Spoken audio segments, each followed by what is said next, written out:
I've been advised that we have a quorum, so we should be ready to go. Are we recording, or are you waiting for my okay to start the meeting? Yeah, I believe we're live and recording, so whenever you'd like to call the meeting, you may do so. All right, and just put on my glasses and we can get started. All right, good evening. I'll go ahead and call to order the February meeting of the Alexandria Transit Company Board of Directors. Thank you so much for being with us tonight. Our first order of business is the electronic meeting notice, which will be read. Due to the COVID-19 pandemic emergency, this meeting of the Alexandria Transit Company Board of Directors is being held electronically, pursuant to Virginia Code Section 2.2-3708.2 A.3, the Continuity of Government Ordinance, adopted by the Alexandria City Council on June 20, 2020 to undertake essential business. All members of the board and staff are participating from remote locations through a Zoom meeting. This meeting continues to be held electronically, unless a determination is made that it is safe enough to be held in person, at the Alexandria Transit Company Boardroom, 3000 Business Center Drive, Alexandria, Virginia. Electronic access will be provided in either event. The meeting can be accessed via Zoom and Facebook, and recordings are posted on YouTube and the website. Public comment will be accepted via Zoom. A Zoom registration link is available on the website. Alternatively, requests for public comment can be made during the public comment period by utilizing the raise hand feature. This meeting is being recorded.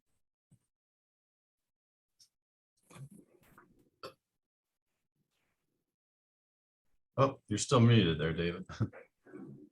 I was just expressing surprise and appreciation for the new PowerPoint, so we get to see everybody's faces all at once, even if we're not all together in the room. So I like that. Madam Secretary, please call the roll. Chair Kaplan. Here. Vice Chair Kleist. Present. Linda Bailey. Brandy Collins. Kendall Taylor. Kendall actually pinged me that she's trying to get on, so if somebody can send her an invite, that would be great. Okay, thanks. Matt Harris. Here. Hillary Orr. Here. Ajaisha Thomas. Present. Okay, Chair Kaplan, you have a quorum and the following members are currently absent: Linda Bailey, Brandy Collins, and Kendall Taylor.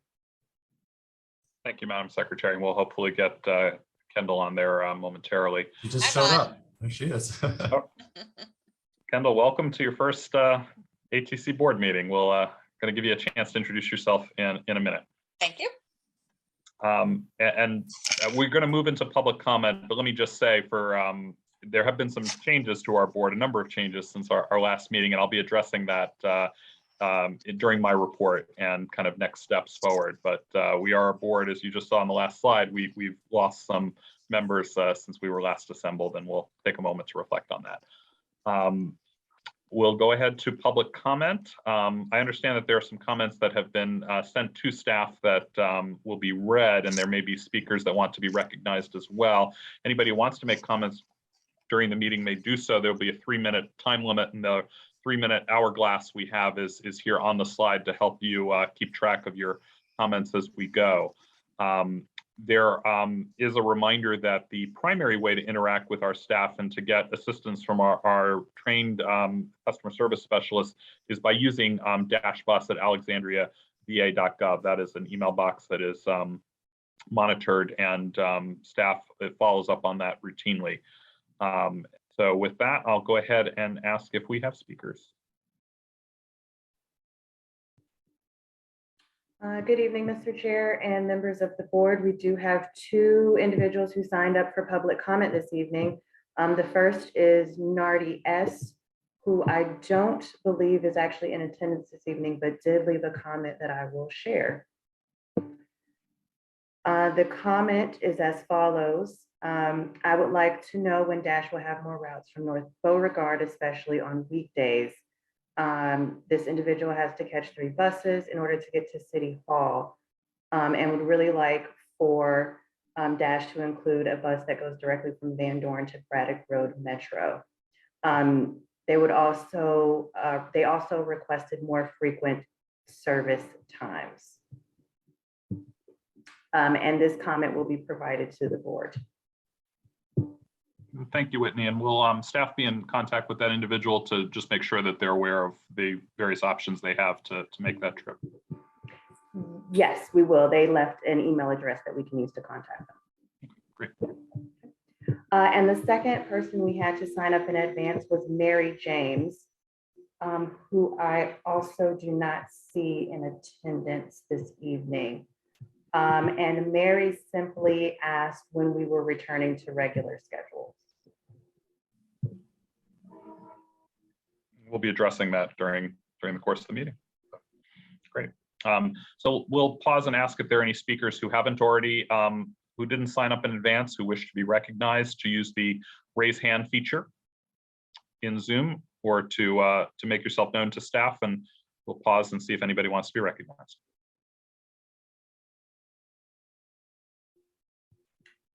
Mr. Chair, I do not see any hands raised from our attendees this evening. All right, well, with that, we'll go ahead and close public comment. Thanks, Whitney. Next order of business will be the approval of the minutes from the January board meeting. They were included in our packet. Are there any revisions to the minutes? And if not, I'll ask for a motion to approve. I move for the Mr. Chair, I move that we adopt the minutes from the last board meeting. second. Moved by Steve. Matt, do you want to second that?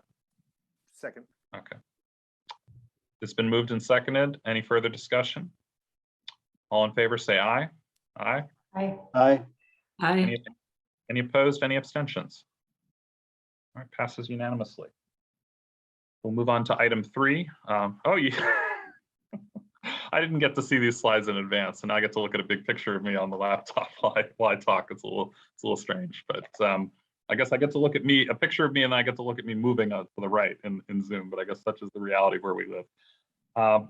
Last night was the stockholders meeting with City Council. I know a number of you were able to watch that, and I do appreciate those who were able to make time to do that. It's always very interesting, especially with so many new council members, to hear a little bit of their questions or areas of focus that they have for Dash, and I think also very helpful to our staff as we move into the budget process to understand what some of those questions are going to be. We had a lot of questions about electrification.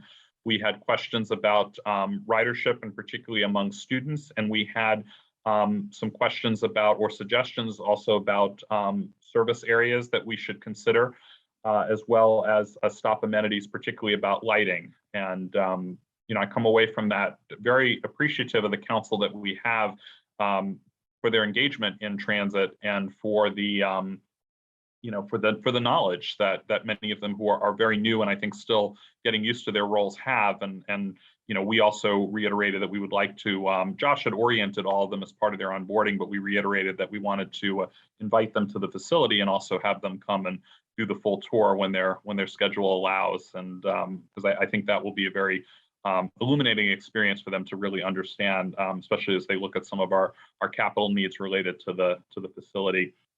Josh and I also, while we were in the chamber waiting for the meeting to start, got to talk to the new city manager briefly. We sent a letter I think that went over last week under my signature, asking for a meeting with Josh and me, just to, as kind of a meet and greet, to introduce ourselves and to ensure that the manager kind of understood the structure that we operate under, and kind of some of the needs that we have. And so the manager indicated that he has received the letter and would be following up to schedule a meeting soon. And you know, it's just nice to hear a little bit from him. He appreciated it. Well, he said when he steps out of City Hall, just how often he sees Dash buses going down the street. So he certainly is aware of our brand and has noticed us. So it was nice to have a few minutes to chat with him. Also, all of you were reelected to another one-year term, and I thank you all for continuing your service and remaining engaged with our board. It was a unanimous re-election, and it's great to have all of you with us again, and one new face in Kendall, and I'll let you introduce yourself in a moment. We had 2 board members who indicated that after the last meeting, when I had asked for folks to let me know if they wanted to continue, who asked to step down, and that was Jim Capsis and Larry Chambers. Jim was on the board. He joined in 2018, and had served on the Environmental Policy Commission. I think was still on the EPC at the time he joined our board, and he was really helpful in ensuring that our group and the EPC, well, our board and staff, as we were having the conversation about electrification, how many buses and how quickly we could do that, really helped to keep the lines of communication open between our two groups. And I know, Jim, I know is very proud of where we are right now on electrification and the progress that we've made, and that we got to an unveiling with the governor in 2020 to cut the ribbon for new buses. And I know Jim really championed that when he was on the board, so we're going to miss him. Larry Chambers joined our board a couple of years ago, and actually right before COVID in early 2020, and he came to us with a lot of experience, something new skill set we hadn't had on the board, which was public relations and external affairs. And Larry was a skill set, particularly as we've gone through a couple of years, both of dealing with the ATV and also dealing with a lot of public interest and attention as our bus operators were going through the process of forming a labor union and negotiating a contract. We realized that was a skill set that was very valuable to us, and so we appreciate the contributions Larry made. Larry also served on the Transportation Commission for us. He accepted that assignment the month he joined the board and did so very well. Larry indicated that just with some of the responsibilities he had regarding childcare, that it was getting harder for him to make our monthly meetings, and so he very regretted that he had to step down because he had a lot more to contribute, but he had to do so. And then Ian Grieves was our city finance designee. He served for about a little over 4 years. I think he joined us in 2017, and he is the city controller. He continues in that role. The city manager decided he wanted to have Kendall as the director of finance represent the financial interests of the city on our board. We wish Ian well. Some of you may not realize Ian worked for WMATA before he came to the ATC board, and often shared his experiences and perspectives with me when I would sometimes be befuddled by things that would happen with WMATA. He was a extremely kind individual, always empathetic, always friendly, always wanting to check in and see how you were doing. And I certainly look forward to continuing to catch up with Ian from time to time. He was a great member of this board. And so last night, Kendall joined our board. And Kendall, I'm just going to give you an opportunity to introduce yourself and say a little bit about your background with the city. I know you know a lot of our staff, and particularly Josh and our finance staff quite well, and they were very excited about having you join us. So I'll turn the floor over to you. My name is Kendall Taylor. I am currently the city's director of finance. I've been with the finance department since 2013 and the director since 2014. Before that, I was with the budget office. I started with the city. I've actually been with the city for 27 years. And my first 10 to 15 were in the budget office, basically exposed to almost every agency we have. So a lot of experience with grants and special revenue and revenue projections and forecasting. And so I look forward to this is an area, if I had an area in the city that I have kind of the least exposure to, it really is public works. I worked in the mental health department for a little bit and a lot with at-risk youth and children, youth and families and behavioral health. So it will be, I'm looking forward to the opportunity to kind of bring the fiscal lens to an area that I look forward to learning more about and being part of. So thank you.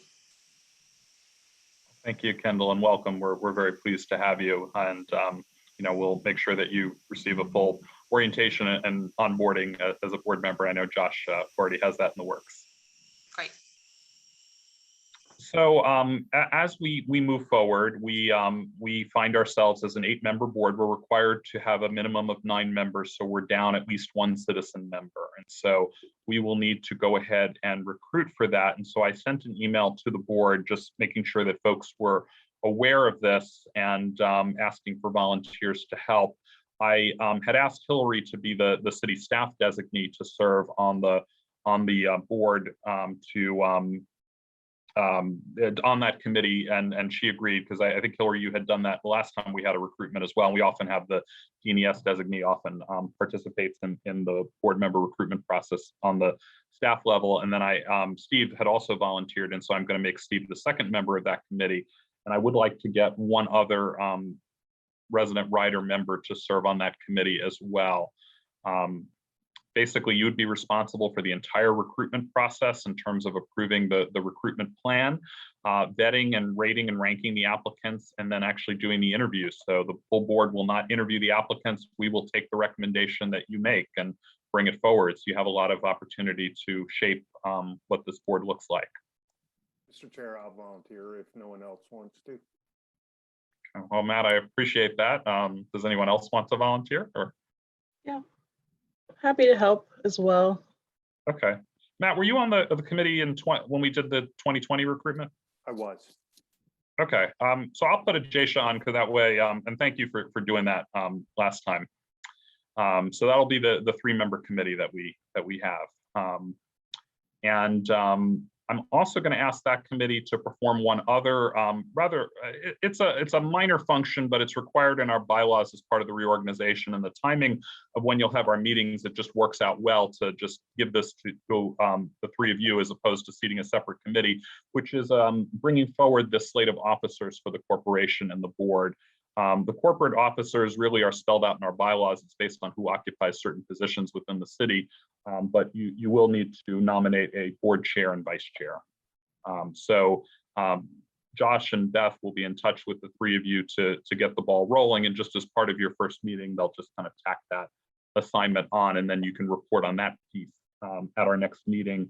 The board member recruitment, I would expect, will be able to go out within the next month, and then hopefully you all will have a candidate to us by mid-spring, and we can get a brief stockholders meeting with council to have that person seated before they go on summer recess. But I thank the 3 of you for volunteering, and I look forward to who we get. I think there'll be a lot of interest in the community, and so appreciate you doing that. The other piece, as I mentioned, Larry had been our rep to the Transportation Commission, so now we find ourselves needing to appoint a new member to the Transportation Commission. When Larry joined, Steve had been on the Transportation Commission for a very long time and actually been the chair of that commission and was looking to kind of end his service. And so we kind of said, when we interviewed Larry, and we had brought on Jeff Bennett as well, that one of you has to be the new Transportation Commission rep. So it's possible that we could go that route. However, it's a lot to throw at somebody when they just join our board, but I realize that most of you are already, well, all of you are involved in a lot of other different things and organizations, and some of you already serve on another board or commission within the city, and so it's a lot to ask folks to take on. But I did want Steve just to talk briefly about his experience on that commission and the benefits that he saw for himself, as well as the benefits it brought to the ATC to have robust representation. So Steve, I'll turn it over to you. Thank you, Mr. Chair. The Transportation Commission does engage in some very important work, well beyond, I'll say, the activities that normally the dashboard would be engaged in. They truly deal with multimodal issues, ranging from road construction, highway projects, right down through dockless mobility issues. So it covers the gamut, and DASH is a part of that process. And the dashboard has a standing member of the commission as designated by the statute. But they provide essentially policy guidance to the city council. They're also responsible for the development and update of the transportation improvement plan that the city has, the capital improvement plan, one with Vision Zero, and a number of other transportation initiatives that are presented throughout the year that the city council would need to take action on. And the city council does look to the Transportation Commission for guidance and input as to the best course of action to take. It's beneficial for another reason, in that we were involved with decision-making and recommendations to, again, the commission, as the commission to the city council on projects that have long-term implications to the city's operation, along with how it interacts in a dynamic fashion with the rest of the geographic area. So many of the projects and many of the issues that the commission deals with have very, very large implications, not only on the short term, but on the long term. And we are looking at, I would classify it as significant amounts of funding that the commission provides direction on with regard to prioritization of projects and providing, again, the city council with direction on that. So if you're interested in making an impact to transportation on a more global basis beyond that of, again, Dash, this is certainly a way to participate in that effort. The commission enjoys some very strong support from the Transportation Environmental Services team. And again, you will not be at a loss of activities to engage in. Fortunately, the city has a very robust transportation plan, and the city looks towards the commission to provide that direction on how to better advance improvements in that plan. Thank you, Mr. Chair. Thank you, Steve, for that. And I did try to encourage Steve to go back on the Transportation Commission, but he has served us well, including having also chaired the scooter task force. And I think even after you had left the commission. So, Yes. So I would ask, for members to think about if this is something that would fit with your schedule. And Steve, or Hillary, they meet the Wednesday after us. Is that correct? That's correct. Wednesday of the month. At what time? 7 p.m. 7 p.m. Okay. So if that's something that works, to please let us know, and we'll make sure we get you appointed. I would like to know within the next week or two, because if we're going to ask a new member to be the designee of the Transportation Commission, we want to include that in the vacancy announcement and the advertising that we do, so that way someone's not surprised when they get here and we say, oh, you have to serve on this other commission as well. And certainly if you have other questions about it, to reach out to Steve if you want to know more about what that opportunity involves, or to me, and we'll make sure we get that to staff. But thank you for considering that. I think that's all I have for my report. So I will turn it over to Hillary for the TNS report. Thank you, Chair, and hello, everyone. Nice to see you. I have a pretty short report tonight, not a lot to update you all on, some of which you already know, but just wanted to let you know about some bus service changes with WMATA. They have returned to their regular weekday service schedule. They'd been operating on a modified Saturday schedule, and as of this past Monday, they returned to their weekday schedule. They're still experiencing challenges with drivers, but they're trying to make this working and get service back up and running as much as they can. They also are planning a metro shutdown for the 6 stations south of the airport on President's Day weekend. So for those 3 days, I believe. So they have not announced, what the alternatives are going to be. Likely some sort of buses. The routes will be provided on their website, but if you were planning to take Metro Rail that weekend from Alexandria, I would look for other options, which we're all used to by now. And then just another update on their budget. We talked about this previously. The board submitted a letter for public comment, but the comment is open through next Tuesday. So if you want to make comment as a individual contributor, feel free to do that. I left a link in the board packet. And the staff has also talked to the Transportation Commission and as well as the mayor for feedbacks and letters that are fairly consistent with what the board approved in January. And that's all I have.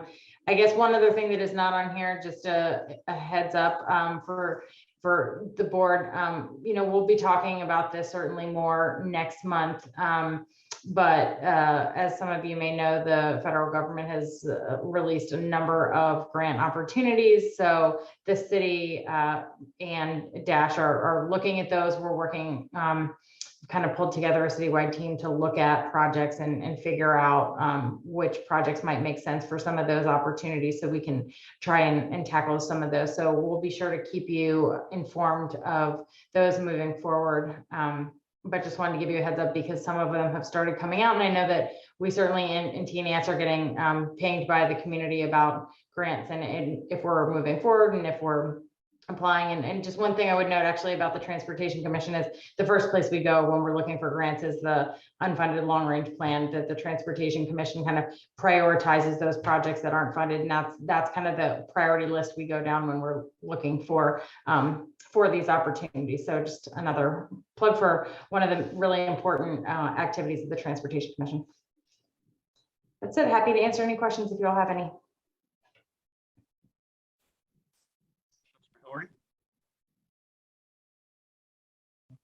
Thanks. Other board member announcements and reports. So we always leave time on our agenda for folks who, because we are all involved in kind of a myriad of other organizations that do work that impact Dash and transit, and we leave space on the agenda so folks can provide updates to our group. Anybody wish to share tonight? Okay, if not, we'll move on to the general manager's report. Thank you, Mr. Chair, members of the board. Good evening. It's good to see you. I will have a relatively brief report here. As was mentioned earlier, as one of the public comments came in asking about, we are continuing to operate in a Saturday enhanced service schedule. And at this time, we do not have an end date for that. We realize that WMATA has been able to move back more quickly than us, and there's a number of factors that are contributing to it for us. So I wanted to talk just briefly and say we are continuing on a weekly basis to talk about this. I meet with my team regularly to understand the implications of the availability of drivers and staffing challenges in order to get back to a full service profile. I want to point out that the reality is that this is a combination of factors. While the Omicron variant and this latest wave was kind of the nail in the coffin, so to say, as far as our challenges in maintaining a full service profile, we have been struggling with shortages of applicants. We maintain a very low turnover rate, and I'm very proud of that, but there is always a slow trickle of staff leaving for various reasons. Most of the time it's personal opportunities, and that's great. But being unable to replenish that on a basis that exceeds the outgoing rate continues to create a challenge for us. So we're facing that. We've obviously taken on a larger service profile this year.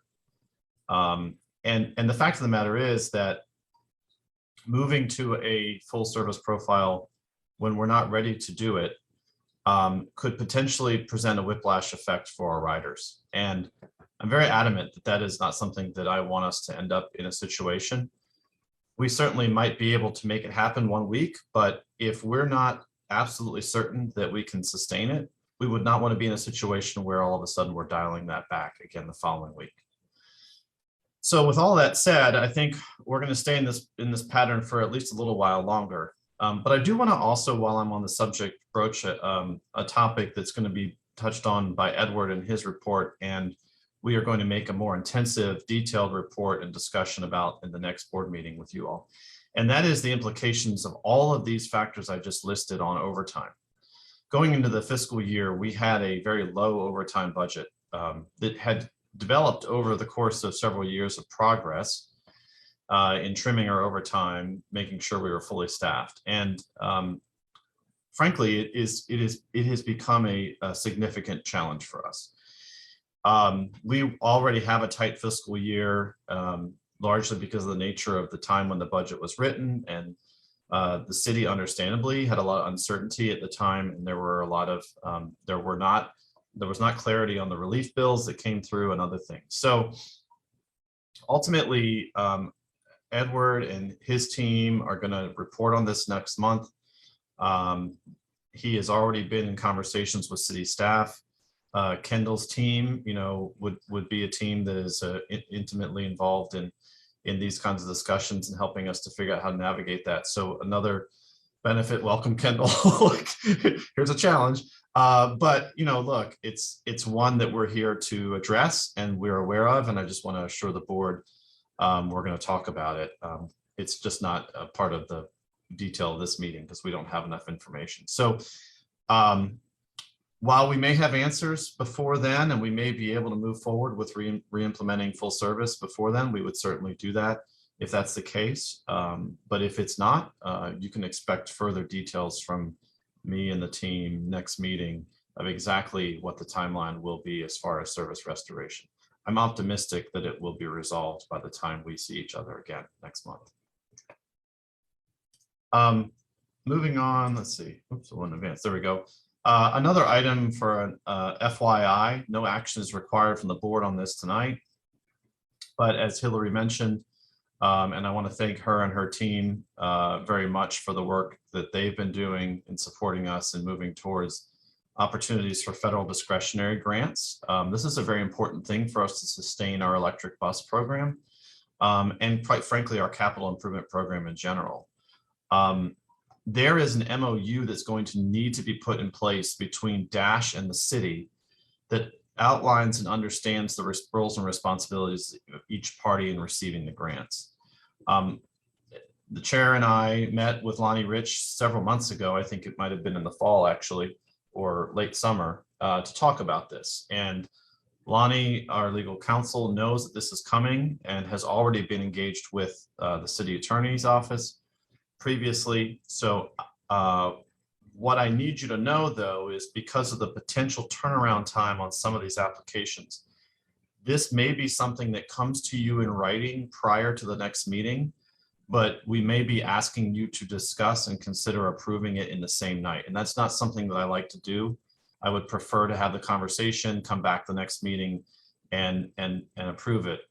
But we will make sure that Lonnie has reviewed this, and I will ask him to plan to join us for the meeting to discuss any concerns or implications he has, so that at that point in time, we can comfortably adopt the MOU. The last item is an update that we were one of the biggest things to be seen at the Washington Auto Show a couple weeks ago, and I'm very thankful and proud of the team. I want to give a special shout out to Whitney, Martin, and their teams in pulling this off. I was able to go down for a couple of days to the exhibit. We were located in the EV pavilion of the auto show, which was notably smaller than previous years, but there was a lot of foot traffic. In fact, the 2 days I was there, I got a little tired of talking to people, which was a good thing. A number of people stopping by, asking us about our program, our buses. We had literature and information about job opportunities. So we used it as an opportunity not only to talk about Dash, what we're doing with electrification, but also the opportunities that we have. So again, just super happy and proud that we were able to be there. A number of Alexandria residents stopped by. Many of them remarked, "This is a very big bus. I've never seen a bus this big." And I sort of chuckled, and I see Matt chuckling because he's been in transit. Buses look very big when you're right up next to them, but when you see them driving down the road, you don't quite notice it the same. And so we kind of commented, we said, well, there are other buses like this around DC. Oh, really? I've never seen one. Okay, well, I've never even seen a bus this big in Alexandria. And I said, well, they're on the road. So anyway, it was just a very positive thing, and kudos to the team. And thanks to everyone who helped pull that off. I know there were more than just Whitney and Martin, but I couldn't list them all. And I know they are proud of what we did, and I'm proud of them. So thanks to all for that. Mr. Chair, I'll pause before we turn it over to Ray if there are any questions, but we're going to include Ray's follow-up report. This is an inquiry item that came from a previous meeting about our electric training, but I do see your hand up, Matt, so go ahead. Yeah, Josh, a quick question about the 2035 goal to have all electric buses.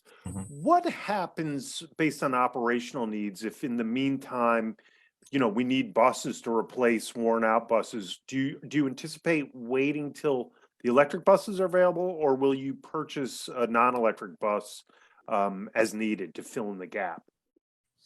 So that's a very good question. Our current plan has us still buying a few diesel buses in the next 2 years, I believe. We have been in active discussion, though, about how we can avoid doing that and advance the program more rapidly. And as I mentioned earlier, there have been a lot of conversations, and Hillary and her team have really been stars in helping us to think creatively about how to do that. And I think that there are a number of infrastructure concerns, and frankly, there are concerns about sustainability of the operation, meeting the requirements of time, that the buses need to be out on the road, the service profile, and those kinds of things based on current day technology. So last night at the stockholders meeting, one of the things, actually, there was an article in Alex Now today that talked a little bit about it. I mentioned this because some council members asked, and frankly, I think that we all are in agreement that the solution to making it possible for electric buses to stay on the road as long as a diesel is going to be contingent upon its ability to charge while in service. And that's not something we have a capacity for here in Alexandria yet, but it's going to be a critical part. And so we've talked about the opportunity to leverage low emission, no emission federal programs, as well as bus and bus facility federal programs that could cover the cost of some of that infrastructure. The other pieces of this, of course, are the expansion of the Dash facility, the additional space that would provide that charging infrastructure, upfitting the current facility to be able to handle the amount of power required to accomplish this. So there's a whole lot of moving parts. Candidly, I think that if we're successful in some federal grants, it's a great opportunity and we should pursue it. What we're doing as a team is figuring out how do we tweak our approach. If that happens, how do we tweak our approach to make sure that by 2035, we're in a place where an electric fleet can actually meet the service requirements of Dash. It is a risk, and we are on the front lines of this. I'm proud of us for that, but it certainly is a risk. And so that's not going without notice within our teams to make sure that we proof for that. And I will give a nod to Ray and his team. You know, when he spec'd these buses, he made sure they were future compatible with inline chargers on the route, as opposed to just only being able to charge the shop. So that, you know, the equipment we already have today is ready should we have chargers.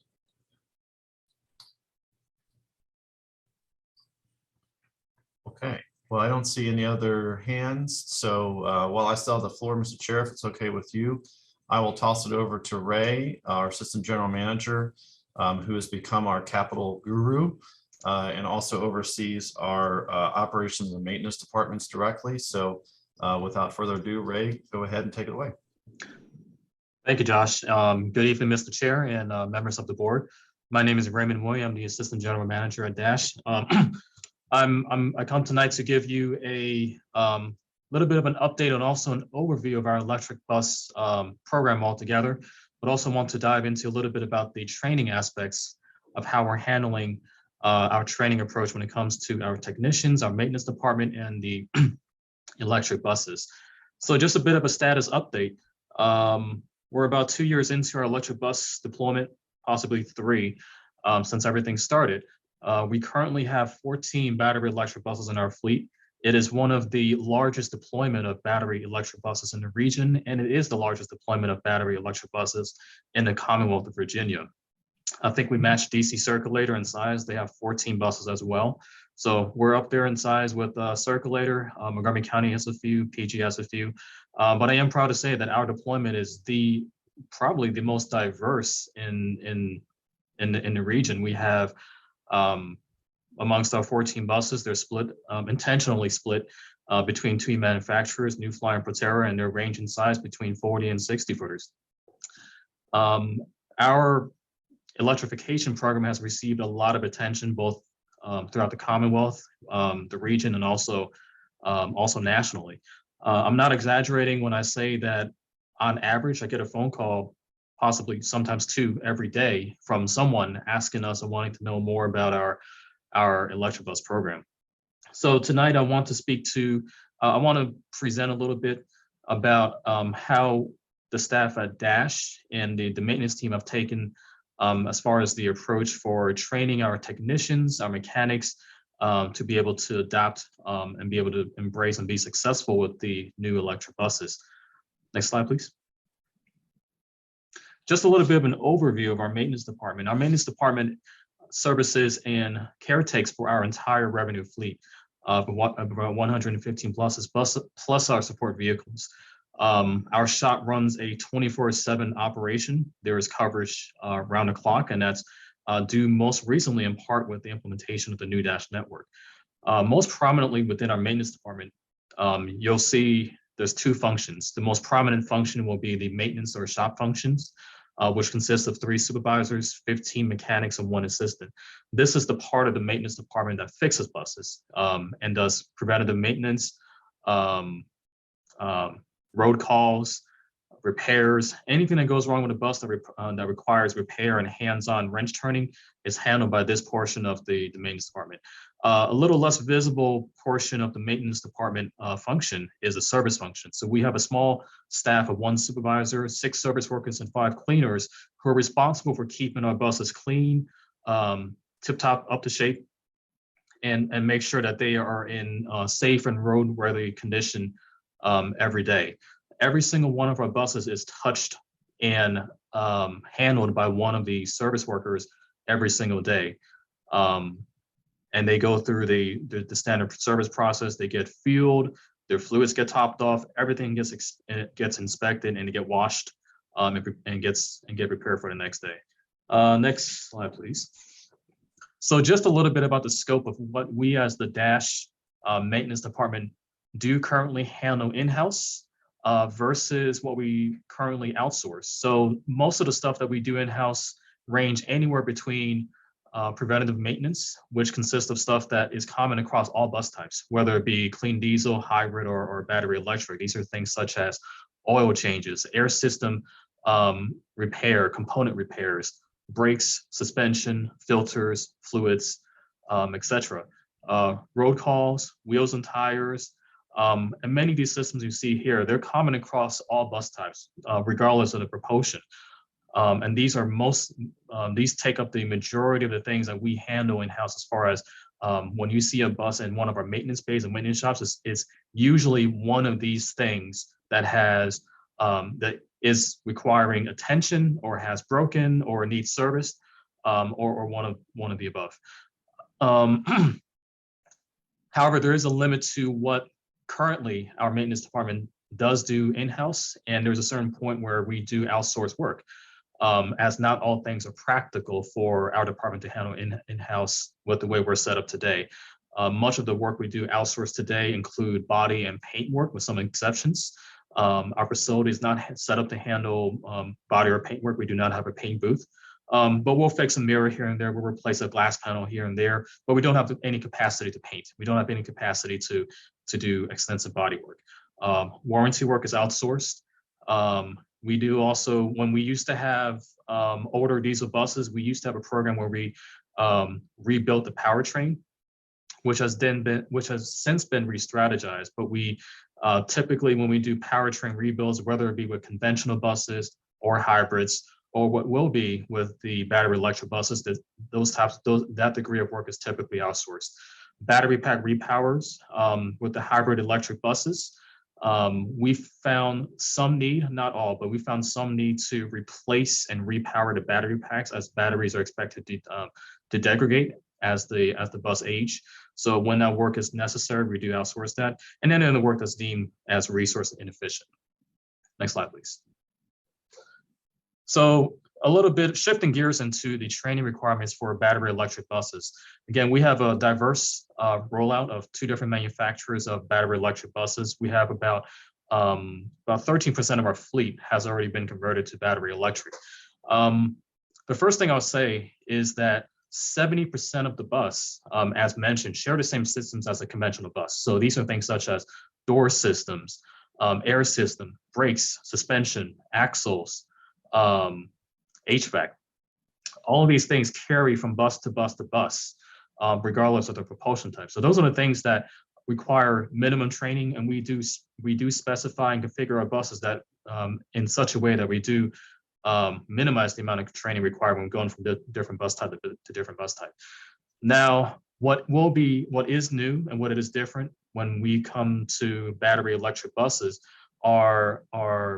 it's a small percentage of the work that each bus requires, and they mainly focus around energy storage, propulsion systems. So these buses have traction motors that are magnets, driven by magnets, as opposed to an internal combustion engine.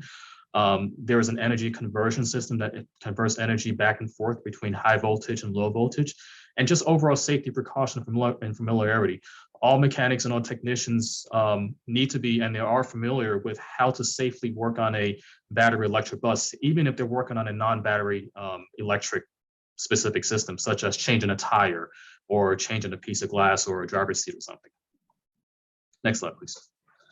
So as part of our bus procurement and purchases, we are on our 4th electric bus order. So of our 14 battery electric buses, they were procured through 4 different procurements.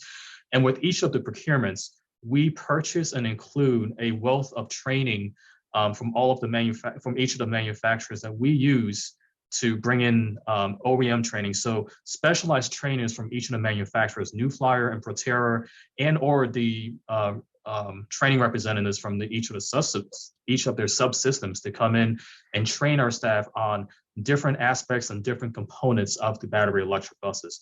The list you see here is an example of some of the trainings that we have purchased. Some of them have already taken place. Some of them have yet to take place, and some of them have taken place and will be repeated as we advance different technicians and mechanics through different levels and advancements of particular trainings. The New Flyer and Proterra trainings, I will say, they're structured very differently. The New Flyer training is more modular based on systems and components, where the Proterra training is more curriculum driven. It's more based and driven by how much experience we've had with the bus and at what phase of deployment we're currently at with the buses. Next slide, please.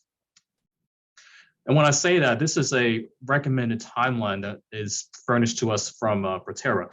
And as you can see, not all the trainings is recommended right up front. Some of these trainings are actually intended to be spaced out, as there's not much benefit, for example, with advanced troubleshooting and diagnostics, to have that training up front when we don't even have opportunity to get our hands on the buses and get familiar and get experience with advanced diagnostics and training and troubleshoot the buses. So some of these trainings, such as maintenance 2, as you see here, and advanced troubleshooting and diagnostics, they're actually advised to us, and we intentionally stagger the training so that we get the training that's necessary up front, and we hold back the training that is more beneficial to have once we have a wealth of some degree of experience with the buses and some degree of experience with troubleshooting the buses and coming across issues. What I can say with the timeline that you see here, we show this here just as a representation of how training is staggered chronologically with deployment of buses. Most of the training you see here has actually been conducted at least once. On some of these trainings, we actually will bring back the trainers to do a second and third time around, as a lot of our technicians want the opportunity and they seek the opportunity to actually gain more depth, or we're not able to capture as much as they want to capture with certain levels of training. Next slide, please. And this is just an overview of where we are. So from a high level, all technicians receive the entry level training, so which would be familiarization, lockout, tag out. It's essentially training to gain from or ensure familiarity with all technicians on how to safely work on the buses, even if they're not working on anything high voltage. So they understand, what's safe, what requires mitigation, how to mitigate and ensure that you're in a safe working place, working environment in and around these buses. We have different levels of technicians. They range from level C, which are more entry level, all the way up to B levels and A levels. A levels being the most skilled levels of technicians. Our more advanced level technicians have received training, have already received training on the second level of training on both sides of the manufacturer, so diagnostics, schematics, and more in-depth training on preventative maintenance. The third set of training, which will be somewhere between the advanced technicians and likely more specialized individuals will receive even further training that will get them really trained up on multiplexing, diagnostics, troubleshooting when when we get to advanced levels of having to take care of these buses. And of course, some of these trainings will be are actually scheduled to be repeated. And as we have new technicians come in, we have new shifts started, we have new technicians come in, and we have folks who just seek refreshers. So we not only advance the level of training as time goes by, but we also go back and revisit the initial levels of training that have already been administered. Next slide, please. And that's all I have. So I'll open up to the floor for any questions.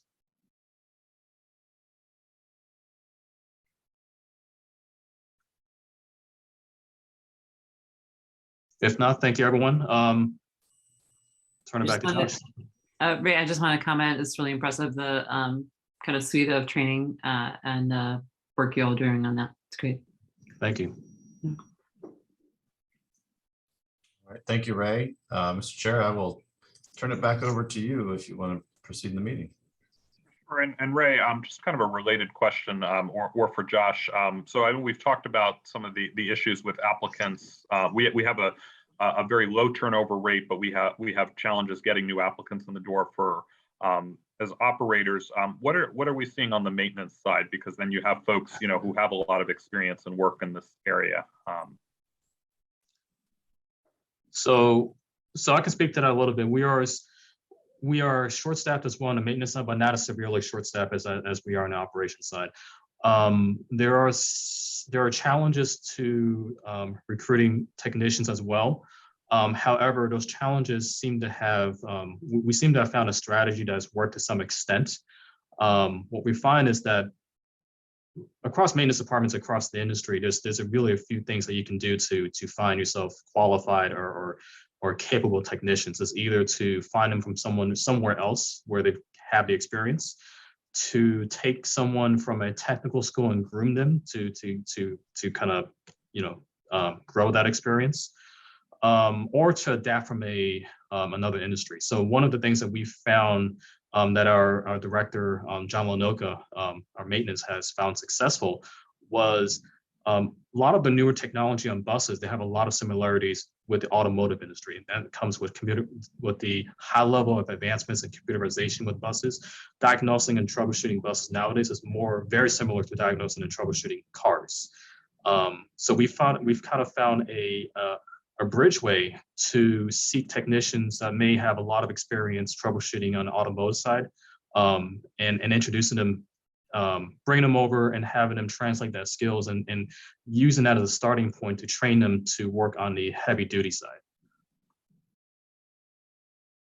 So as of today, we're a few technicians short, but we're heavily utilizing these strategies to open up our fishnet, if you can say, to find ourselves successful applicants and candidates to be, who we can groom and train into successful technicians. Thank you. All right, Mr. Chair, like I said, I'll yield it back to you. I did want to say one thing, going back to my presentation, Whitney. I want to thank Whitney for sending me a note. I want to give a shout out also to, on Ray's team, Kevin Hernandez, who's not actually on right now. I think he's on vacation, for his hard work around the auto show and stuff we did there, because he really helped to spearhead that, us getting in there. So kudos to him, if Kevin, you're happen to watch this later. All right, Edward on the call. I think I saw him in the square. Yes, good evening. Going to give a finance report. I'll start out with where we are year to date, explain some of the implications of that, and then get into future projections. So our December year to date, we are running a deficit of just under 2.4 million with a year-end projected surplus of 153K, and I will get into that surplus in a moment. I do want to explain some of the year-to-date deficits numbers and what some of what is causing that and some of what will be coming, specifically the I-395 commuter choice grants. So the commuter choice grants for FY22 total about $4.3 million, and those are taken as in the form of reimbursements against the costs to run the I-395 service. So the grants themselves are not put into the budget, but neither are the associated costs of running that service. So until the reimbursements start, the costs of running that service do seem to be budget overruns. But once we start to take those reimbursements, those are applied against the primarily against the wages associated with running that service. So I'm in the process of processing the September through December reimbursements. That is about 1.6 million. You'll see those reflected in the February numbers. And so because of that, you'll see the February wage numbers significantly under budget because those reimbursements will start to be applied against those. An additional item that has caused our year-to-date deficit and has been mentioned in every meeting to date, and Josh covered earlier in this meeting, is overtime. It's continues to be a mounting issue.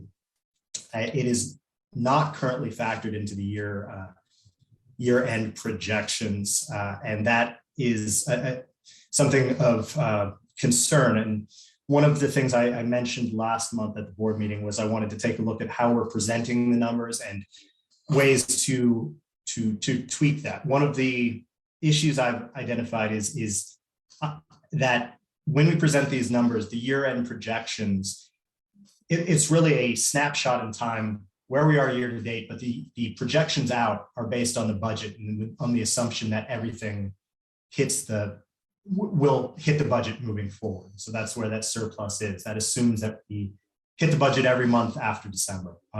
So one of the things that was part of my process of acclimatizing myself with our budget and structure was starting to look at trends and trending those out.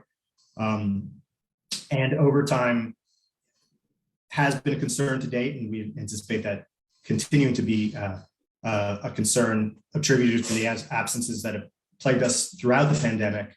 And then because of the recruitment issues that we've mentioned. We are looking at recruitment options. I'm internally meeting with teams to better understand the implications of this overtime, better understand strategies that we can have to address it. The full budget implications are something I'm just now beginning to identify and explore, but I'm aware of it. I've seen it. I've spoken with Josh about it. I've started the conversations with the city about it. I do need a little more time to research and speak to it in a comprehensive way and be able to present solutions. So my plan is to meet with all the various parties involved, start the conversations, and then come back to this board next month with a full plan of action on how we intend to address the overtime issue from a budgetary standpoint. Next slide. So this is just the December month projections. So you can see actual budget variance. And then, as I mentioned, these FY22 projected numbers that show the 153K surplus, that does assume that all future months are on budget. And as mentioned, overtime will change that. There are a few other implications. Obviously, not having full staff, there are some. Our wage line is coming down a little over budget because our budget does assume that we're fully staffed, but obviously the costs of overtime significantly outweigh that. And so the idea is to get fully staffed and to mitigate the implications of that overtime. Edward, can we take a question from Kendall before you move on? Absolutely. And you might not have the answer to this, so just you can tell me to buzz off. Do you know at the 6-month mark how far overtime is trending over budget to get sort of an idea of, like, if everything stayed exactly the same and you continued, we'd have a little sense of what it sounds like. You're not going to have a surplus at the end of the year. As things currently are trending, that is correct. consistently been about, I'd say, the last several months, about 180% over budget on the overtime line. There are a few things that I've sort of identified that will help mitigate that. And I've started some of those conversations with the city. I've started discussing with Evan, for example. Our trip number is slightly higher than what we had in the forecast. The forecast was sort of based on our initial thoughts. There's some wiggle room with the city surplus because the anticipation was we'd give some of that back because of trip. I don't have full figures or full solutions, but those are some of the things we're exploring. But yeah, that's sort of things I'm investigating to provide a solution next time we meet. We have 2 amendments coming. We're going to take a supplemental appropriation ordinance to council in April. So if you have kind of information that we could, we did need it in March to make that amendment, and then the next opportunity is June. So if we could, I hate to take a big number at June, and so if we have some, we can start to mitigate for the April amendment. That would be ideal. Absolutely. Thanks.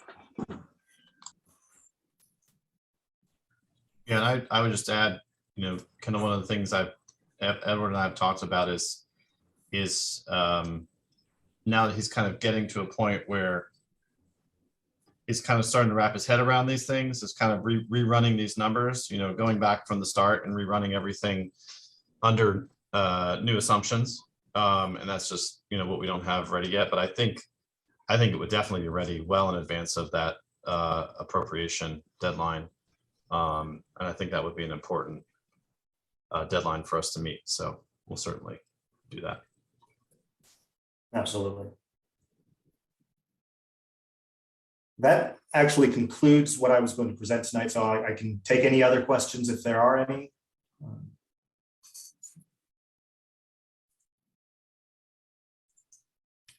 Don't see any other hands, so I will turn it back to you, Mr. Chair. All right, thank you, Edward. So we'll move into the planning report. So Martin's going to update us on ridership and then talk about the Title VI policies and standards. Thank you, Mr. Chair. Good evening, members of the board. So before I get to the Title VI items on the screen for item 6B, item 6A is a ridership update on page 14 of your packet. There's a graph there that shows our ridership numbers through December. The good news I can share is that we're continuing to see the increases in ridership that we had seen since the new network launched in September and we went to fare free. So really good news there. We have seen about a 50% increase in ridership since August. So really good to see that. And we've reached up to now over 90% of our pre-COVID ridership levels for the month of December. You'll recall that we were at about 40 to 45% for most of 2021 before we launched the new network. So we've gone from 40 to 45% of pre-COVID levels up to now 90% of pre-COVID levels. So we're almost back to where we were before. I say this all, of course, with the caveat that January is going to be a difficult month for us when we get that ridership data. We had a lot of snowstorms, and then Omicron and our service reduction will likely bring the numbers back down to earth. But I did want to at least share the December numbers, and we'll have more info on the January numbers next month. If there's any questions, I'm happy to take them on that. If not, I will move on to item 6B, which is the presentation of our draft Title VI policies. These are outlined starting on page 15 of your packet. There's a lot of material in there. I'll try to kind of distill it down to what is most relevant for this board. As Hillary and Josh have mentioned in their reports, DASH is working with the city to allow DASH to become a subrecipient of federal funding through the city of Alexandria. And in order for us to do that, we need to fulfill a lot of different FTA requirements, including Title VI.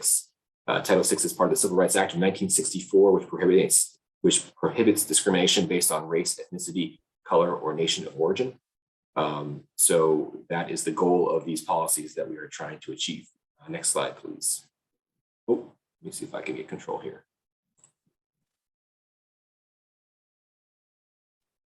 It's like, Josh, was that me? Hopefully that was me. Okay. So this is a kind of a background summary. There are a long list of legal, administrative, financial requirements that the city and in some cases Dash have to comply with in order to be eligible for funds.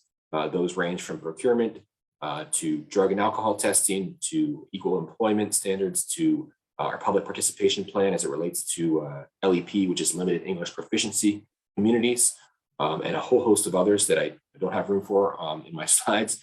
But I think the main takeaway, though, is that the city has a Title VI program and it covers the majority of those items. However, there are some items within that Title VI program that are specifically related to Dash transit service. So the board obviously is responsible for Dash. So these are the policies that within that larger Title VI program, there are these policies that the Dash board needs to take under consideration and hopefully approve. So the two main policy documents are listed there. We're talking about the Title VI Service Standards and Policies document and the Title VI Service Equity Analysis Policies. Next slide, actually, let me see if I got it here. There we go. So before I get into those policies, here's just a quick calendar summary of how this is intended to play out. As I would note that there's no action required by the board tonight. We're just presenting these policies. However, we will be coming back in March seeking potential adoption of the Title VI policies.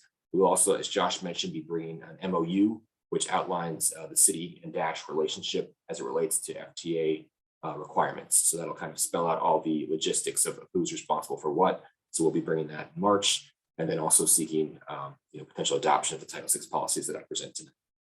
And then if all goes according to plan, the April City Council meeting would include their consideration of approval for the MOU and the full Title VI. Let me pause for a second there. My next slide is going into the policies themselves. Any questions on the background for this? Okay. So the first document, which is included in your packet, is the Title VI Service Standards and Policies document. The purpose of this policy is to ensure that Dash regularly monitors its services to ensure that they're being delivered in a fair and equitable manner. The way that we do that is by establishing standards for several metrics that are listed here on your screen. On an annual and triennial basis, Dash will be evaluating its service based on these metrics. We will specifically be classifying routes as minority routes and non-minority routes based on the areas that they serve. And we will be comparing the performance of minority routes versus non-minority routes based on these standards to ensure that the service is being delivered in a fair and equitable manner. So I'll go a little bit in depth into each of these standards in the following slides, but just wanted to give that overview. We also have to include some policies that identify how we do our vehicle assignments to ensure that we are not putting all the older vehicles on routes that serve minority areas. And then also our passenger amenities and how those are distributed to ensure that those are also being placed fairly across the service area. So the first of the four standards is passenger load. This is in a nutshell, is just the ratio between the number of passengers on a bus and the number of seats that are on the bus. So if you have a vehicle that has 32 seats and you have 16 passengers on board, that would be a peak, it'll be a load factor of 0.5. Sometimes you'll see that goes above 1 because you could have standees on your bus. We don't see that very often, but that is why you see numbers that are above 1. I should note that we also are breaking routes out by category. We don't want to provide the same standards for like a route that runs 7 days a week and runs frequently versus commuter type routes. So we've broken them out by categories as well to make sure we have appropriate standards based on those categories. So these peak load factors are based on the most crowded point on every single trip and an average across the whole day or a whole time period of all the trips. So that's why they're a little bit higher. Typically, we don't see Dash get above 0.3, 0.4, but as ridership returns, we may see that go up a little bit. The reason that we've selected these numbers is that's kind of consistent with what a lot of other agencies have done. Fairfax Connector is a little higher. They're 1.25 on all other routes. So we're a little bit more conservative than that. But I think this puts us in a good place as far as having these standards for passenger load. And please stop me we're getting into the weeds a little bit, and I know some of this might get confusing. So please stop me if you have any questions or need further clarification. The second standard is headways. Headways are essentially the measure of how many minutes between consecutive trips on the same route in the same direction. So if a route has 15-minute headways, you've got a bus coming every 15 minutes that you can use.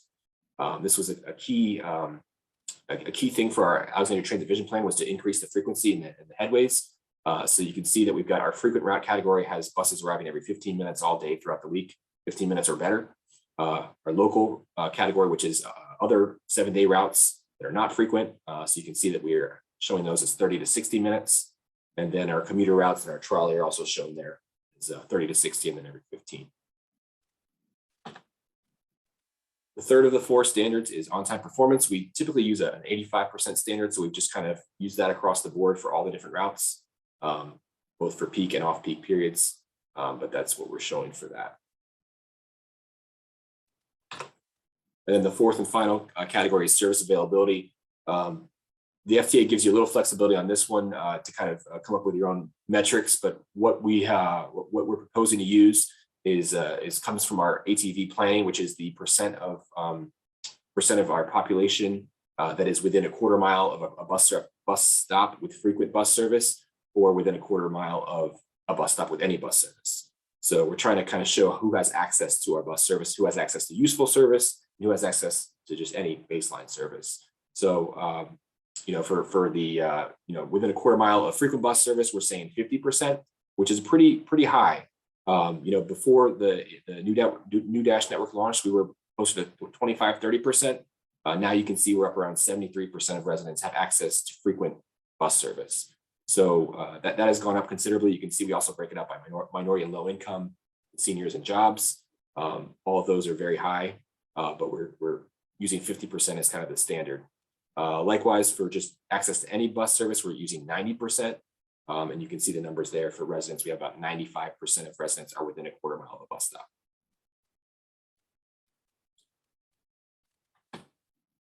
Okay, very just briefly, and there's a lot more detail in the documents, in the attached policy documents, but we outline our vehicle assignments. We assign vehicles mostly at random based on availability and at the time of pullout, but there are a few exceptions for unique operating requirements. If we have a lot of riders on a certain route, we usually try to get a larger vehicle, a 40-footer or a 60-footer. We also have some smaller streets and tight turns, so sometimes we have to use smaller vehicles on certain routes.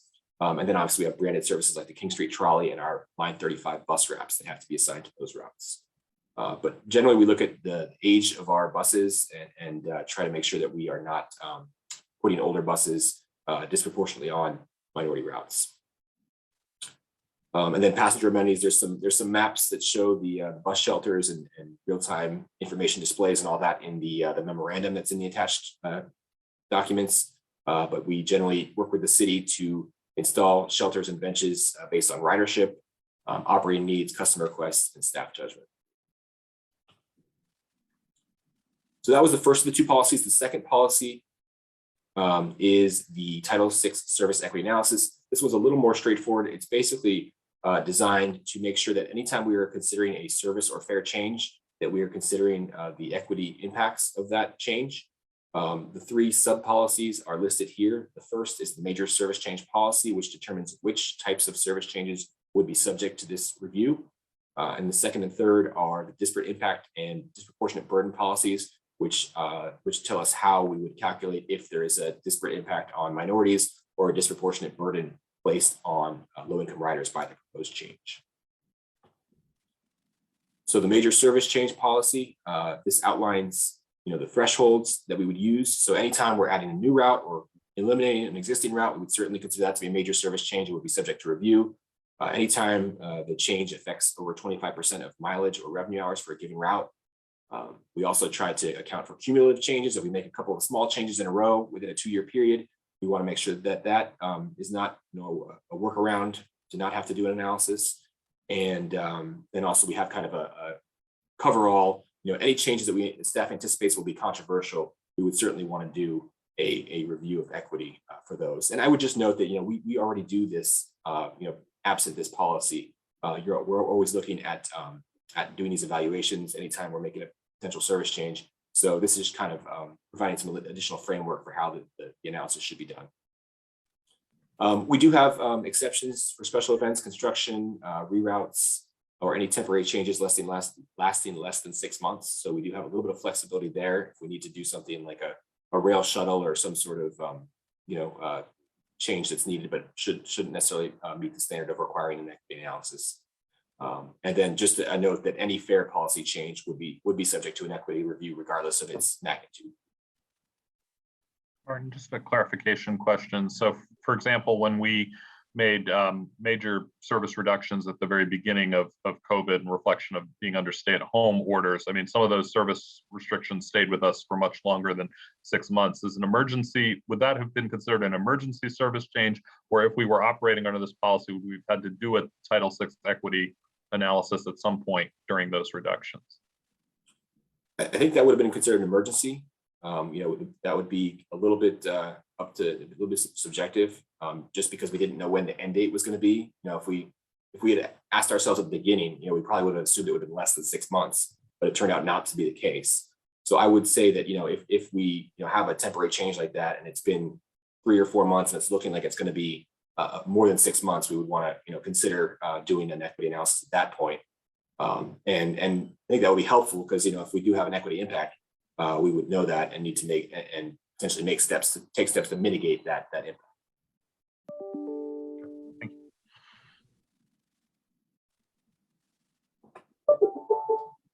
Okay, so the second part of the service equity analysis policy is the disparate impact, which focuses on ensuring that our service is being provided fairly to minority communities. So the way that this one works is that we evaluate the service change based on a 10% threshold to compare the overall percentage of minority riders or minority residents of the city of Alexandria against the percentage that would be affected by the change. So as an example, if we are proposing a service reduction on a route, we quantify the number of riders or people that would be affected by the change. We determine that in this example, 61% of those that would be negatively affected are minority. We compare that to the area average and see that there's 48% area average. We see that there's a 13% difference between the overall system average and the people that are specifically being affected by this proposed reduction. In this case, it would exceed our proposed 10% threshold. So this would potentially create a disparate impact, and we would need to do some further investigation. So that's kind of in a nutshell how the comparison would work. And certainly this is for a service reduction. If you had a service improvement, you would also need to kind of do the inverse of this and make sure that any benefits resulting from the proposed service improvement are accrued equitably across minority and the general population. So in the event that we did determine that there was a potential disparate impact, we would need to go back and identify alternatives that achieve the same benefit as the originally proposed change with less impact. And if we came to the point where we could not find an alternative that achieved that, we would have to provide some additional justification and mitigation. But there'd be a whole process that we would need to go through to kind of justify that. And then similarly, the last one is the disproportionate burden, which is kind of the same methodology where you're looking at the low income percentage of who's affected by a change and comparing that to the overall system or area average. You can see that in the example below, in this service reduction example, 25% of those affected by the change are low income, which is slightly higher than the area average, but does not meet the 10% threshold. So in this example, there would not be a disproportionate burden identified. If there was a disproportionate burden, it's a little bit less restrictive than the previous policy. We would just need to, we should identify alternatives and or take steps to mitigate the impact. Obviously, we would want to address this and not move forward with it if it's a disproportionate burden, but there are steps that we would take to address that if we can. And so my last slide here is a summary of the outreach that we're doing. We are required to conduct public outreach on these policies. We are planning to do that over the next 3 to 4 weeks. It'll be highlighted by a community meeting, a virtual community meeting on Wednesday, the 23rd of February, which will be recorded for later viewing. We're also planning to have a public hearing at the next board meeting in advance of the board's consideration for approval. Also, going to be doing onboard posters and bus stop flyers at key stops, not only just high ridership stops, but also in areas where there's higher percentages of low income and or minority residents. Given the nature of this material and the nature of these policies, we also want to make sure that we're doing everything in our power to reach out to a lot of the groups that are not necessarily inclined to participate in public outreach. And so we are going to be trying to get to those that have limited English proficiency by providing a lot of Spanish and Amharic translations for the materials. We won't be able to translate everything, but we'll translate a lot of the materials so that they can provide feedback and get additional answers as needed. We are planning to have translators at the community meeting for both Spanish and Amharic, as well as at the public hearing next month for the board meeting. In addition to that, we'll also be reaching out to community groups like Casa Chiralagua, the Ethiopian Community Development Council, and other various HOA and civic associations that represent areas that are more heavily minority and or low income. We do have a website that we're going to be directing a lot of folks to. That is the dashbus.com/title6 link you see there. We're going to probably make it title number 6 as well, since Roman numerals are sometimes difficult, but that will be available as a resource as well. And we'll probably be pointing a lot of people to that because that will have translations readily available. That concludes my presentation. Happy to take any questions or comments. I see Matt. Yeah, thanks, Martin. That's great. And as you know, I'm the chair of the Human Rights Commission, and I see you're working with the Office of Human Rights. I think it's good practice in general to also have like a hotline number for folks to contact if they believe there's been a violation of any of your policies. And although I see the FTA doesn't require it, nor does the City of Alexandria's ordinance on human rights, I think a real nice thing to get ahead of the curve would also be to make sure people aren't discriminated against based on appearance or dress, because that seems to be a growing issue, particularly if you have a scarf on, a religious scarf, or dreadlocks, or any type of appearance. So anyway, keep up the good work, and thanks. Thank you. And yeah, those are very well taken points. And we are working with the city. They have, as you mentioned, their Human Rights Office.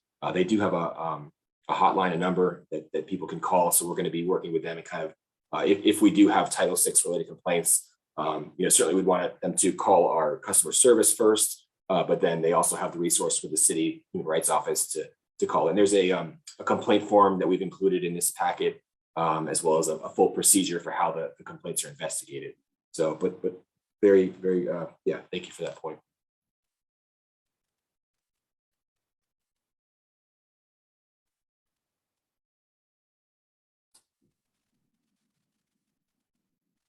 Other questions for Martin? I'm not hearing any. It's a good presentation, and I know you all have been working on this on a very fast turnaround too. I was talking to Josh about that before the meeting started. One group you may want to consider in your outreach, and you've probably worked with them before, Senior Services in Alexandria maintains the Senior Ambassador Program. They send a weekly email to liaisons they have in basically any kind of naturally occurring retirement community in a lot of different neighborhoods, and they would, I'm sure, be able to publicize the meeting and the hearing. And I see Jaysha has her hand up. Yeah, thank you, David. Thank you for the great presentation. I had a question about these upcoming community meetings. Will interpretation be provided, and when do you guys plan on advertising about them? Because I don't think I've seen anything pushed out about it. And then I just went to the web link that you put in the chat or in the presentation, and it's all in English. So yes, yeah, we are in the process of, and thank you for the questions. Definitely, those are definitely points of emphasis for us. We are in the process of translating the materials on the website, so those will be available in both Spanish and Amharic. And we are also going to be noting on the, and I've just received a notice that they'll be ready in 3 days. So within 3 days, the website will be have the Spanish and Amharic translations. And then regarding the community meetings, we are planning to have interpreters available at both at the community meeting on the 23rd, and then also at the public hearing at the board meeting on March 9th.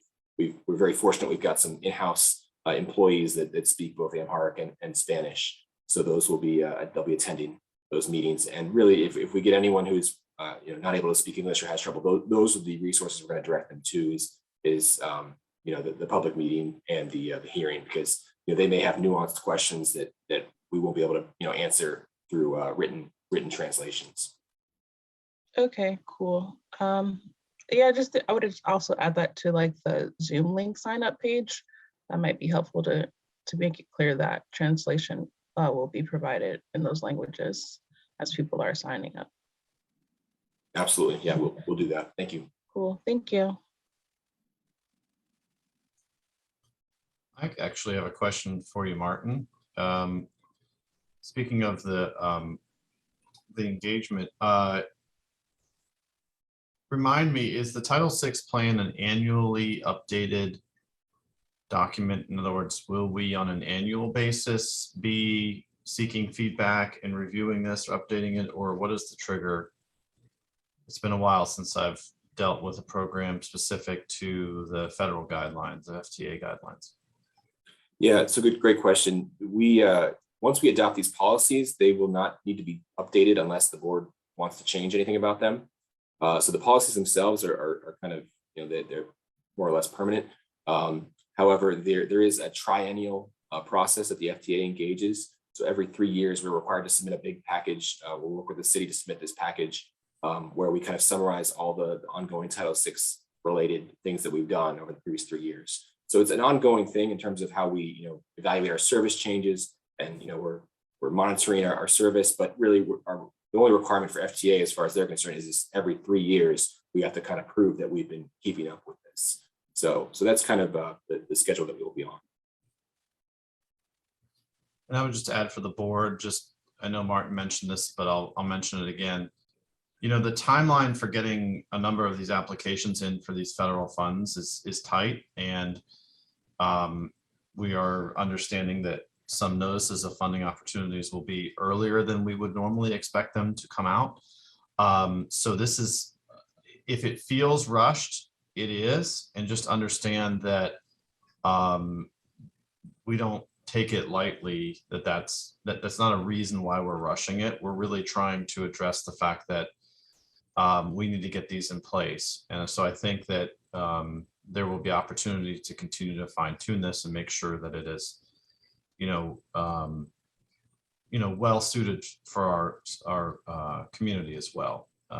So, please make sure you give that feedback to Martin. Feel free to do that directly. And we do recognize that it's a rushed process to get there.